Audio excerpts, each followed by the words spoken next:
Hello guys. आज एक नई वीडियो बना रहे हैं क्लास 11 के कॉन्सेप्ट के ऊपर, राइट। और कॉन्सेप्ट का नाम है कॉस्ट, राइट।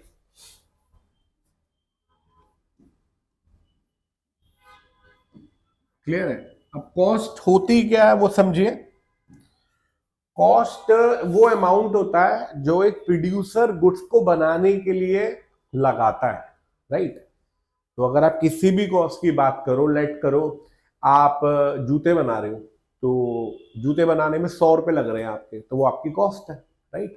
तो cost is the amount that incurred by the firm for production of a good, right. तो इसकी बड़ी बेसिक सी डेफिनेशन है। It is the amount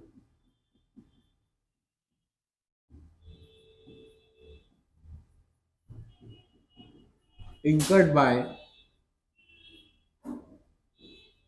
firm for producing a commodity, right. तो कॉस्ट वो अमाउंट होता है जो एक प्रोड्यूसर अपनी गुड्स को बनाने के लिए लगाता है, क्लियर है। लेकिन इकोनॉमिक्स में कॉस्ट की जो एक डेफिनेशन है वो क्या है? It is the sum of all implicit cost and explicit cost, right. अब ये क्या होता है वो देखिए। इकोनॉमिक्स में कभी भी अगर आपको डेफिनेशन आती है कॉस्ट अकाउंट कॉस्ट की, तो आपको पहले तो ये अमाउंट ये एंट्री ये तो लिखना ही लिखना है, उसके बाद ये भी लिखना है, it is the sum of implicit cost and explicit cost, right. अभी होती क्या वो समझिए।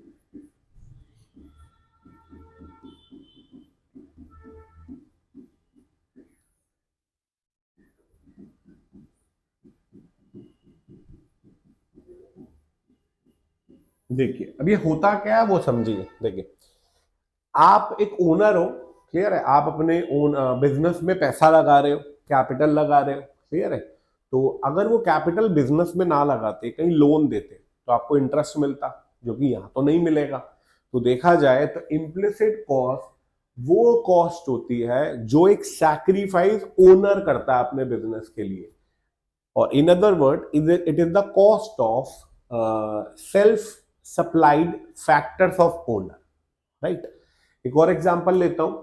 ओनर के बिजनेस के अंदर उसका बेटा भी काम कर रहा है, उसकी वाइफ भी काम कर रही है, उसका भाई भी काम कर रहा है, राइट। पता नहीं सैलरी मिल रही है या नहीं मिल रही, तो उन सबकी सैलरीज इम्प्लिसिट कॉस्ट होती है।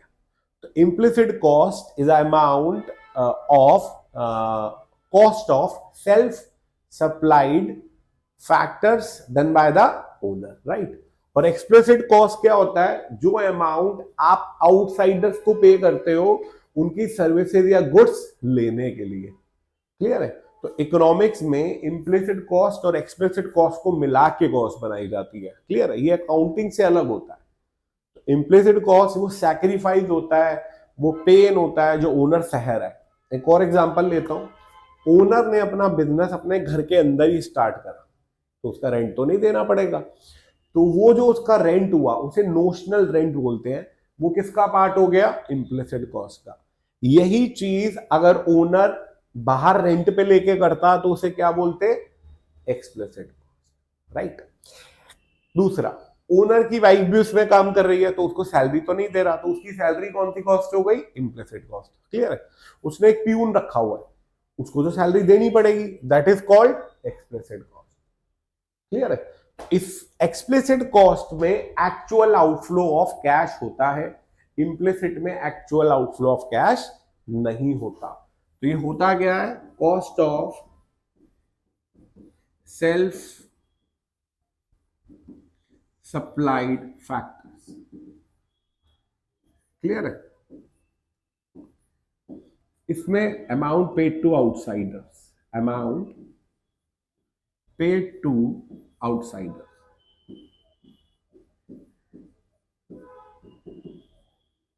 for hiring their services, example देता हूं मैं आपको, देखिए, rent of own house used as office. Clear है? अगला, interest on capital, interest on capital. Clear है? और इसका example, wages paid, salaries paid to outsiders, वो इसका एग्जांपल है। क्लियर है? रॉ मटेरियल,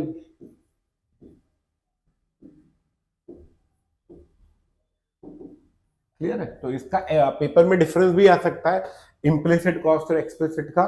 एक चीज और, इसमें नो आउटफ्लो ऑफ कैश होता है,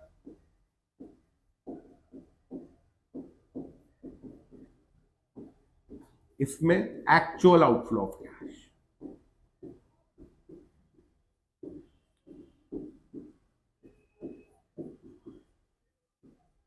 तो कॉस्ट क्या होता है? कॉस्ट इकोनॉमिक्स में it is the sum of implicit cost and explicit cost. Implicit cost कौन सी होती है? जो सेल्फ सप्लाइड फैक्टर की कॉस्ट होती है, जो ओनर अपने बिजनेस में लगाता है।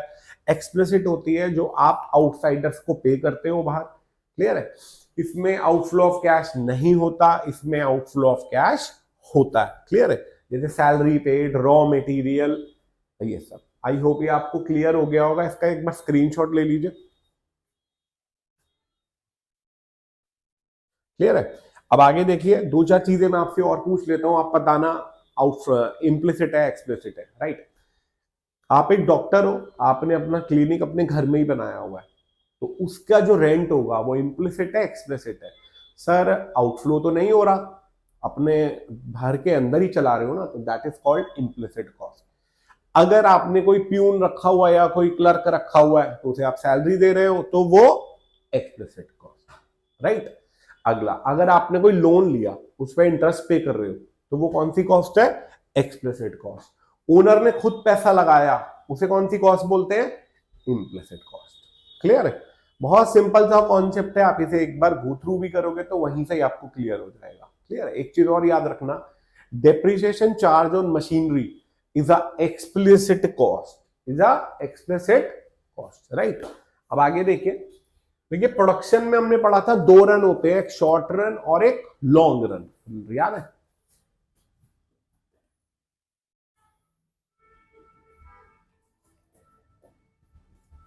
एक शॉर्ट रन होता है और एक लॉन्ग रन होता है। क्लियर है? शॉर्ट रन के अंदर one factor of production is variable,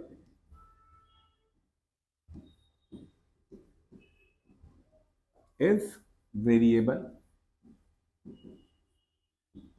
and all other factors are fixed। Clear है? और लॉन्ग रन में क्या होता था? All factors are variable, all factors are variable. Clear है? तो कॉस्ट में भी यही कॉन्सेप्ट है, हमारे कोर्स में शॉर्ट रन का ही है, ये हमारे कोर्स में नहीं है। क्लियर है?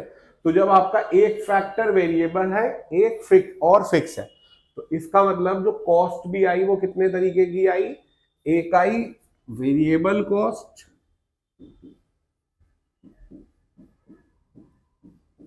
एक आई फिक्स कॉस्ट। क्लियर है? अब हम इसे डिटेल में पढ़ते हैं, फिक्स कॉस्ट और वेरिएबल। हमारे कोर्स में भी शॉर्ट रन कॉस्ट ही है, वेरिएबल लॉन्ग रन नहीं है। क्लियर है? अब आगे देखिए,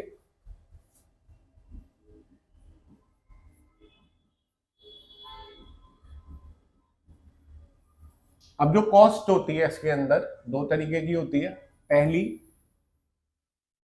वेरिएबल कॉस्ट और फिक्स कॉस्ट। दूसरी वेरिएबल कॉस्ट, राइट। इसे आप टोटल वेरिएबल कॉस्ट भी बोल सकते हो, इसे आप टोटल फिक्स कॉस्ट भी बोल सकते हो, TFC एंड TVC। क्लियर है? चलिए अब ये टोटल फिक्स कॉस्ट क्या होती है वो समझिए। देखिए टोटल फिक्स कॉस्ट वो होती है जो आउटपुट के साथ चेंज नहीं होती। क्लियर है? इसका बेस्ट एग्जांपल देता हूं। आपने कोई शॉप खोली किसी प्रोडक्ट को बेचने की, लेट करिए आप छोले भटूरे ही बनाते हैं और बेचते हैं। क्लियर है? आपने जो दुकान ली वो रेंट पे ली, उसका रेंट है 20,000। तो आप अगर एक महीने में एक भटूरा बेचो या ना बेचो, जीरो आउटपुट हो या 1 लाख प्लेट आप बेच रहे हो, तो आपका रेंट कितना जाना है? 20,000। तो फिक्स कॉस्ट वो कॉस्ट होती है जो जीरो लेवल ऑफ आउटपुट पे भी होती है और वो शॉर्ट रन में सेम रहती है, चेंज नहीं होती। ऐसा नहीं होता कि जैसे वो चीज बढ़ जाएगी आउटपुट के बढ़ने से। एग्जांपल देता हूं, आपका एक फोन का मंथली रेंट होता है, आप एक कॉल करो चाहे ना करो वो तो जाना ही है। जैसे आपको आज के जमाने में पर डे 1.5 GB फ्री मिल रहा है, क्लियर, और आपका इतना रेंट है, आप उस इंटरनेट को यूज करो चाहे ना करो वो तो देना ही है। जैसे इलेक्ट्रिसिटी में भी एक कमर्शियल के अंदर मंथली रेंट होता है, आप बिजली यूज करो ना करो आपको मंथली रेंट देना ही देना है। तो ये वो कॉस्ट होती है जो जीरो पे भी होती है और किसी लेवल ऑफ आउटपुट पे भी होती है ड्यूरिंग शॉर्ट रन, और ये सेम रहती है, ये चेंज नहीं होती है, राइट। एग्जांपल देखता हूं, देखिए आउटपुट 0 1 2 3 4 5, TFC 100 है, तो ये सेम ही रहेगी, ये चेंज नहीं होती। क्लियर है? It remain same.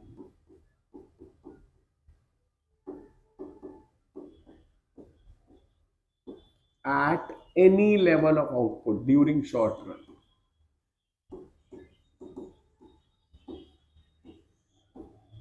During short run, short run के अंदर ये कॉस्ट सेम रहती है, चेंज नहीं होती, इवन ये जीरो लेवल ऑफ आउटपुट पे भी होती है।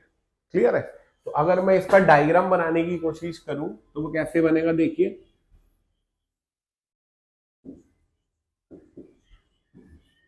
TFC ये आउटपुट,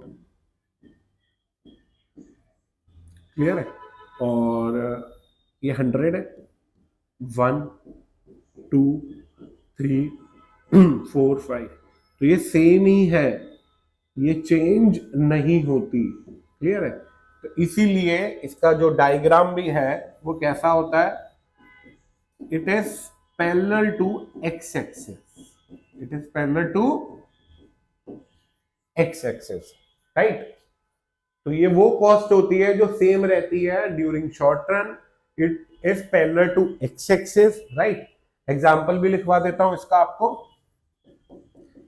रेंट, क्लियर है, फिक्स वेजेस,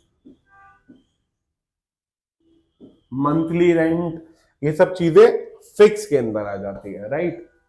और ये जीरो पे भी सेम रहती है, इसीलिए इसका डायग्राम कैसा रहता है, फिक्स कॉस्ट का parallel to x axis, right. I hope ये आपको क्लियर हो गया होगा। इसका स्क्रीनशॉट ले लीजिए एक बार।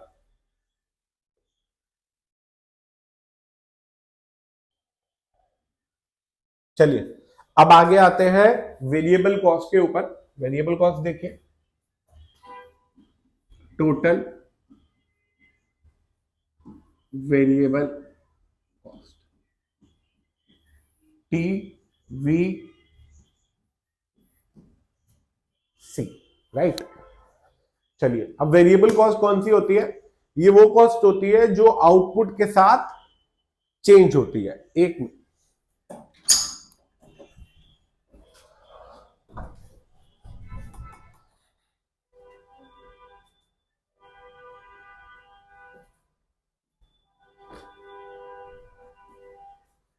चलिए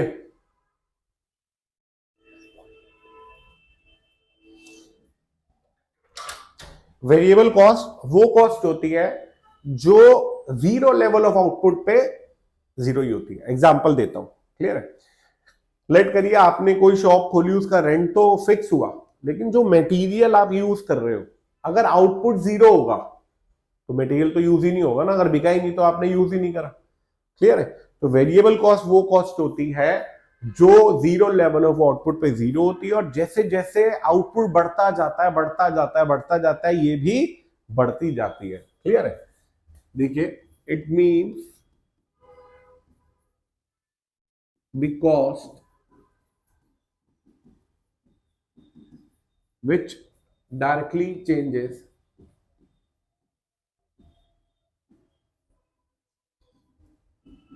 with the change in level of output, clear है? At zero level of output, at zero level of output, TVC is also zero, right? It remain zero. जब आउटपुट जीरो होगा तो ये भी जीरो होती है। अब एक चीज और, जो वेरिएबल कॉस्ट होती है आपकी, वो बेसिकली जो प्रोडक्शन में टोटल प्रोडक्ट होता है उसके अपोजिट वे पे चलती है। हमने प्रोडक्शन में पढ़ा था, जब आप एक फिक्स लैंड के ऊपर लेबर लगाते जाओगे तो आपकी एफिशिएंसी बढ़ती है। तो जब एफिशिएंसी बढ़ेगी तो जो वेरिएबल कॉस्ट का चेंज बढ़ने का रेट होगा वो कम होता है शुरू में। वो एग्जांपल देता हूं, देखिए जरा, ये आउटपुट है, ये टीवीसी है, क्लियर है? जैसे आउटपुट जीरो, ये भी जीरो, 1 पे 100, अब 2 पे देखिए, ये 100 तो है ही, अब इसका जो रेट है बढ़ने का वो कम होता है। क्यों? क्योंकि शुरू में एफिशिएंसी अच्छी होती है, क्लियर है?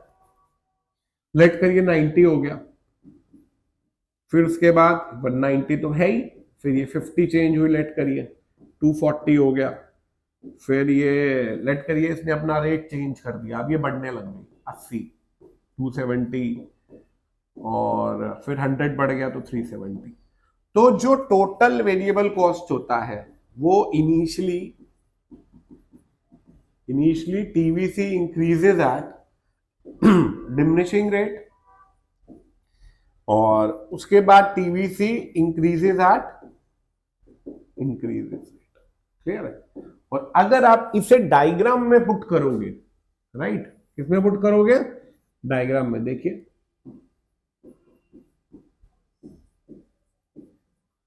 पहली बात तो ये जीरो से स्टार्ट होगी, क्यों? क्योंकि जब आपका आउटपुट जीरो होता है तो ये भी जीरो होती है, क्लियर है?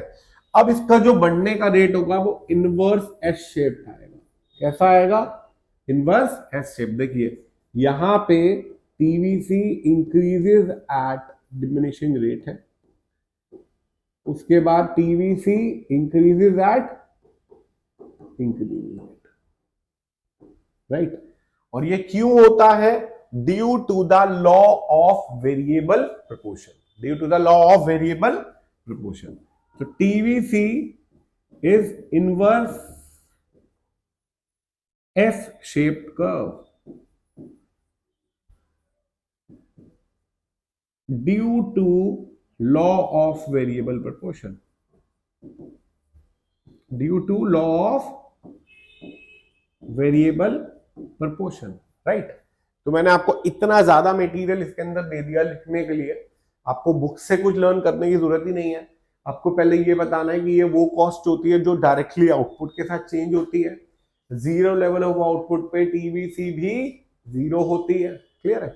उसके बाद ये बढ़ता है डिमिनिशिंग रेट में, फिर बढ़ता है इंक्रीजिंग रेट में, क्लियर है? और इसका रीजन होता है लॉ ऑफ वेरिएबल प्रोपोर्शन। इसकी जो शेप होती है वो इनवर्स एस शेप कर्व होती है। कैसी कर्व होती है? Inverse S shape curve. इसका रीजन क्या है? Law of variable proportion. इसका आप इसका स्क्रीनशॉट ले लीजिए एक बार।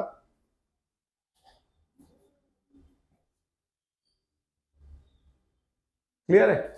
अब आगे देखिए, अब टोटल कॉस्ट। टोटल कॉस्ट का मतलब क्या हुआ? Total fix cost plus total variable cost, right. तो it is the summation of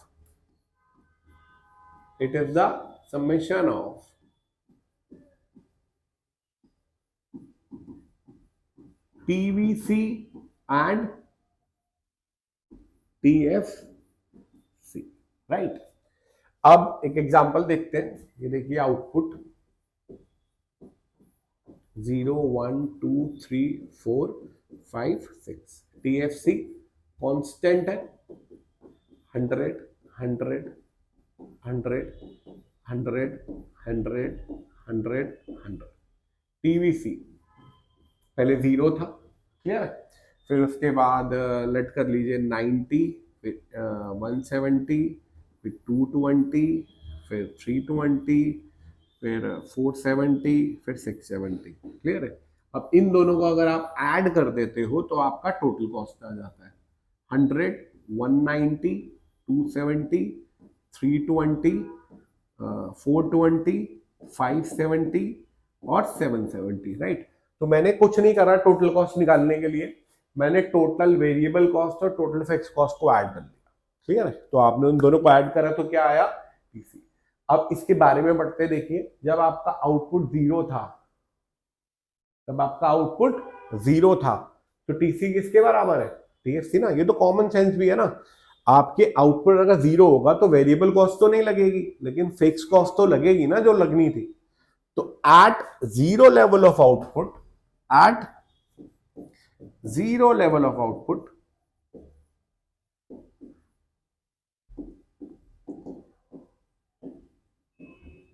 TC is equal to TFC, clear है।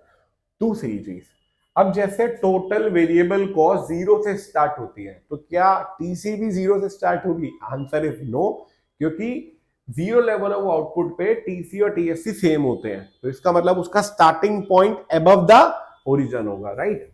देखिए starting point of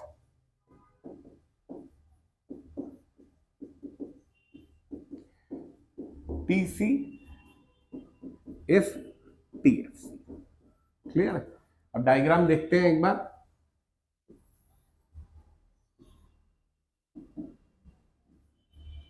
TC, TFC, TVC, clear है। ये आउटपुट है,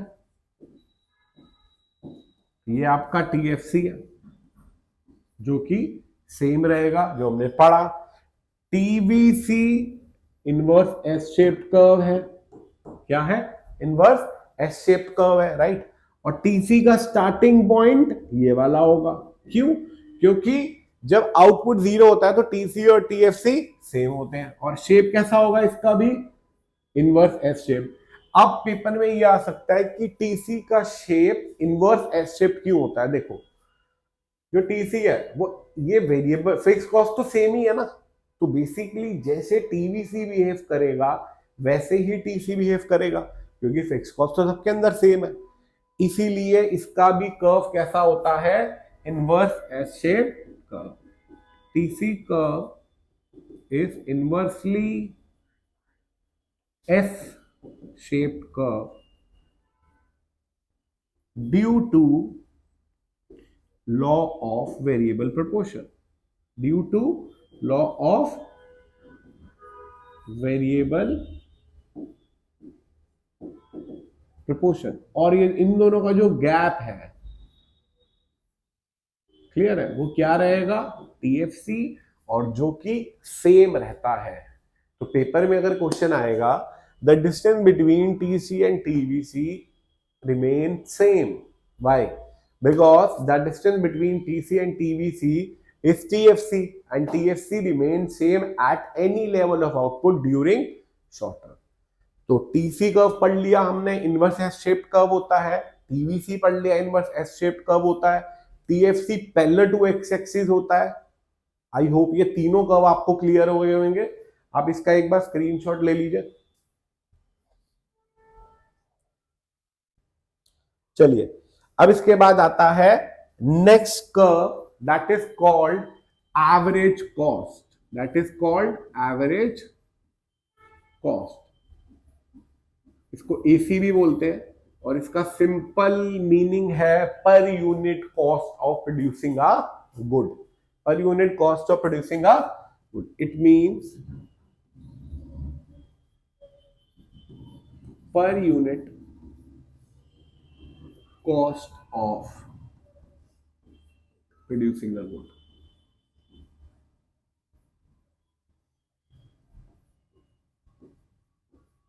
और इसका फॉर्मूला क्या होता है? TC upon Q.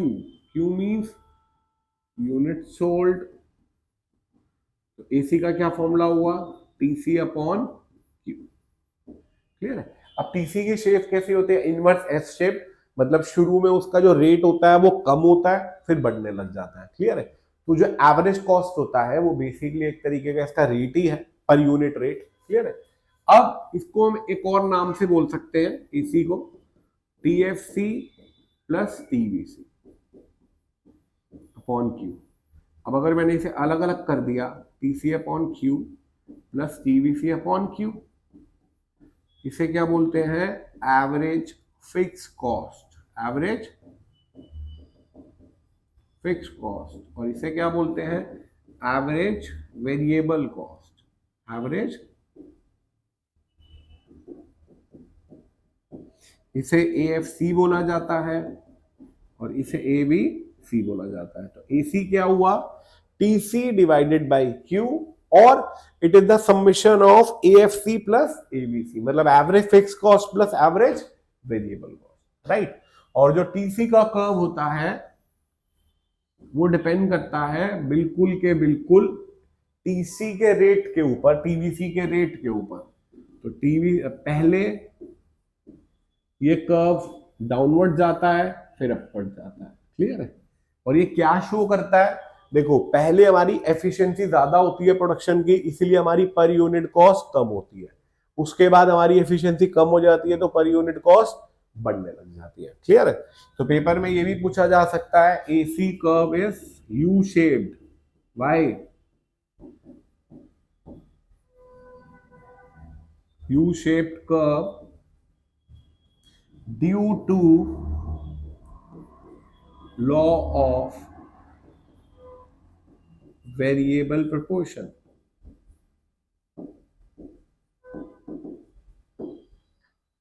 राइट? तो AC is equal to TC upon Q. फिर ये डेरिवेशन निकाली तो क्या आई? AC is equal to AFC plus ABC. और AC curve is U shape due to the law of variable proportion. Right? I hope ये आपको क्लियर हो गया होगा. इसका स्क्रीनशॉट ले लीजिए एक बार.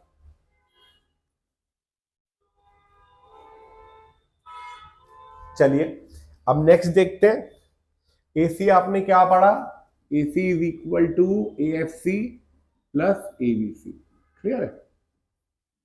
अब ABC देखते हैं. AFC is a per unit fix cost. Per unit fix cost of producing a commodity. Clear है? मतलब ये एक यूनिट को बनाने की फिक्स कॉस्ट होती है. क्लियर है? लेकिन सर फिक्स कॉस्ट तो सेम रहती है आपने बोला. तो बिल्कुल वो सेम ही रहेगी. वो देखिए कैसे बनेगा. आउटपुट 0 1 2 3 4 5. TFC same. और इसका फॉर्मूला क्या होता है? TFC upon Q. 100 100 100 100 100 and 100. Right? अब ये कैसे निकलेगा? इसको इससे डिवाइड करके. 100 को 1 से डिवाइड करा 100. सर न्यूमरेटर तो सेम रहेगा और डिनोमिनेटर बढ़ता जाएगा. तो अगर ये सेम रहेगा और ये बढ़ता जाएगा तो AFC धीरे धीरे धीरे धीरे कम होता जाएगा. क्लियर है?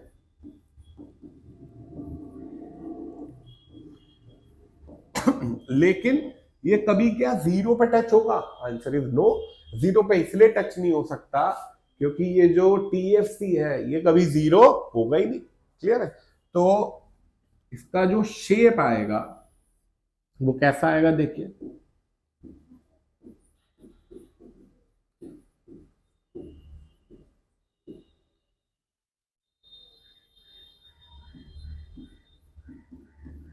ए एफ सी, और ये आएगा रेक्टेंगुलर हाइपरबोला। रेक्टेंगुलर, इसकी जो शेप होती है वो ये कभी भी जीरो पे टच नहीं करता। A F C curve is a rectangular hyperbola curve.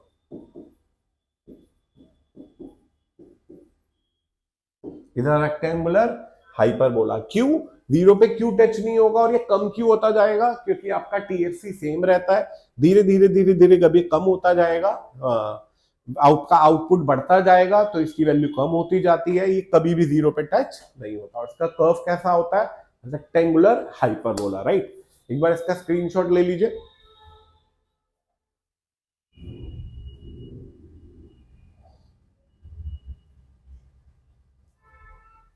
चलिए आगे देखते हैं।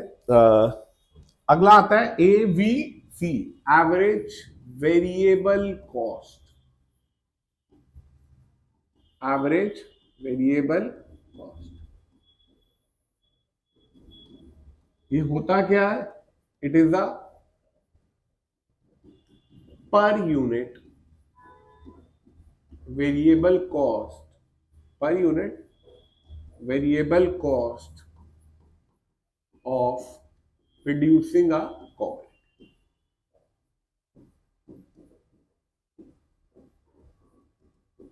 क्लियर है? और इसका फॉर्मूला क्या होता है? TVC upon output, TVC upon output. Clear है? और एग्जांपल लेते हैं, देखिए आउटपुट 0 1 2 3 4 5। क्लियर है? और टीवीसी 0 100 190, क्लियर है, 240, फिर 400, फिर 520। क्लियर है? 600। अब एबीसी कैसे निकलेगा? इसको आप आउटपुट से डिवाइड करते जाओ, पहला 100, फिर 85, क्लियर है, फिर 80, फिर 100, फिर 120। तो देख लो पहले ये कम हो रहा है, फिर ये बढ़ना स्टार्ट हो गया। इसका भी जो कर्व होता है वो यू शेप्ड होता है, इसका भी reason law of variable proportion ही होता है। डायग्राम देखिए इसका, आप अगर इस पॉइंट को पुट भी करोगे तो डायरेक्ट वैल्यू आ जाएगी। क्लियर है? और ये भी कर्व यू शेप्ड होता है, ये भी कर्व यू शेप्ड होता है। क्यों? Law of variable. देखिए कोई भी पर यूनिट कॉस्ट जो प्रोडक्शन के ऊपर वेरी करती हो वो यू शेप्ड ही होगी। क्लियर है? एएफसी यू शेप नहीं हुआ क्योंकि वो प्रोडक्शन के ऊपर वेरी नहीं करता। AFC is a U shaped curve due to law of variable proportion.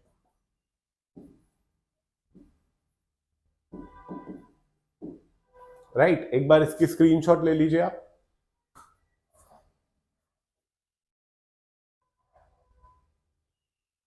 चलिए अब नेक्स्ट कर्व आता है मार्जिनल कॉस्ट कर्व। क्या आता है? Marginal cost curve, MC. अब ये क्या होता है समझिए। लेट करिए आपने एक यूनिट बनाया, आउटपुट कॉस्ट आई 100, 2 यूनिट बनाया, आउट कॉस्ट आई 190। तो एक से दूसरे पे जाने पे कितने का चेंज आया? 90। फिर थर्ड बनाया तो कॉस्ट आई 250, तो 190 से 250 पे आया तो कितने का चेंज आया? 60। This is called marginal cost. Marginal cost एक यूनिट ज्यादा प्रोड्यूस करने से टोटल कॉस्ट में जो फर्क आता है that is called marginal cost. Right? इसकी मीनिंग लिखिए, it is an addition to total cost by producing one extra unit of a good। Clear है? तो इसका फॉर्मूला क्या हुआ? TCN माइनस TCN माइनस 1 एक और भी होता है TVCN माइनस, क्योंकि ये दोनों सेम ही होगी।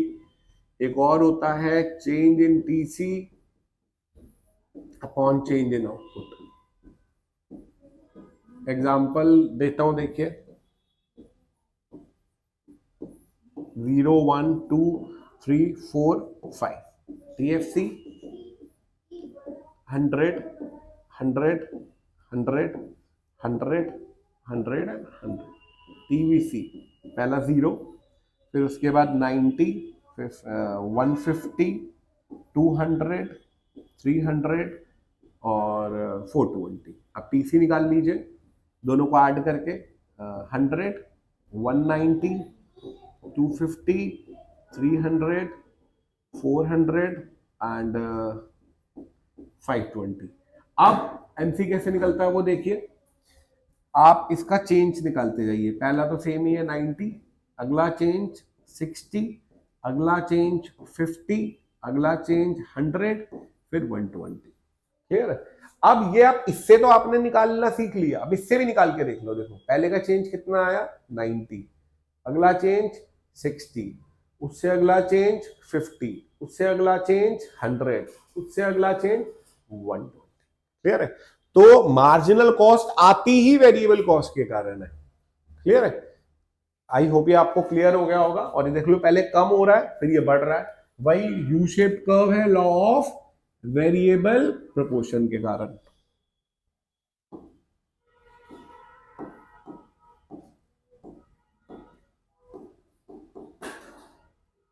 क्लियर है? तो ये भी law of MC curve is U shaped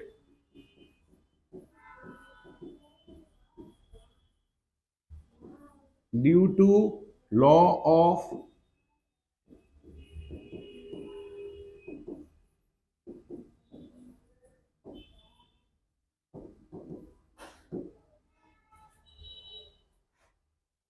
right. तो MC कर्व भी यू शेप्ड होता है। तो आज मैंने आपको सारी कर्व्स के बारे में, कॉस्ट के बारे में बता दिया। Total cost, total fix cost, total variable cost, marginal cost, average fix cost, average variable cost. Right, आज के लिए इतना रखते हैं। आप इसको रिकॉल करिए। इसकी नेक्स्ट वीडियो में पूरे रिलेशनशिप सब कुछ करवाऊंगा, न्यूमेरिकल्स करवाऊंगा, जो आपके लिए पे एग्जाम पॉइंट ऑफ व्यू से बहुत हेल्पफुल होगी। राइट, इसको राइटिंग करिए, इसकी नोट्स बनाइए इसके। क्लियर है? चलिए, दैट्स ऑल फॉर टुडे।